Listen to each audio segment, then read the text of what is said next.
Happy Tuesday, and we're going to dive straight in today with our core program. So it is our longer conditioning bias day today, and as a result of that, or what we've been doing over the last couple of weeks, is pairing the longer workout with the core program. So we've got 4 different exercises to work through in the core program, and that's coming up in a Tabata format, which is 20 seconds on, 10 seconds off, usually for 8 rounds, but for today we're doing 12 rounds, which means you're going to be doing 16 rounds, correct myself, which means we're going to be doing all 4 of the movements before moving on. So the first one's a weighted med ball sit-up.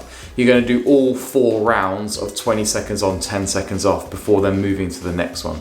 Same thing, next one, same thing, next one, which is going to be a really good way to warm you up properly before we get into today's workout.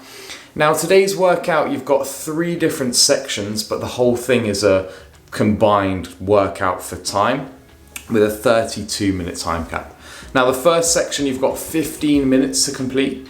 The next section, then you've got from 15 to 28 minutes. I'm not doing that maths in my head. And then the final section, you've got 28 to 32 minutes to finish that section. If you finish within that section, the remaining time is just rest. You don't move on yet. All right. So if you finish in the 15 minutes for the first one, for example, just chill out for the remaining time. As soon as the clock hits 15, you start on the next section. The only one where that doesn't apply is the last one, because obviously you're going for time.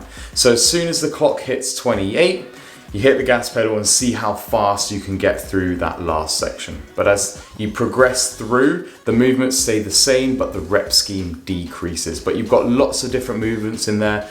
We've got calories on a machine, you've got some boxes, you've got some kettlebell goblet squats, you've also got some pull-ups to work through as well. So think about the pull-up option and start thinking towards the open.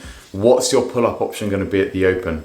Scaling of pull-ups at the open typically is going to be a jumping pull-up, all right? But talk to your coach, who will hopefully help you set up at the standard that we're likely to see at the open, to make sure you're getting your arm in the correct position so that it is challenging enough for you. For those of you who are going to be looking to do kipping pull-ups or butterfly pull-ups, then start to incorporate those, see how many sets you can do or how many sets you have to break pull-ups into.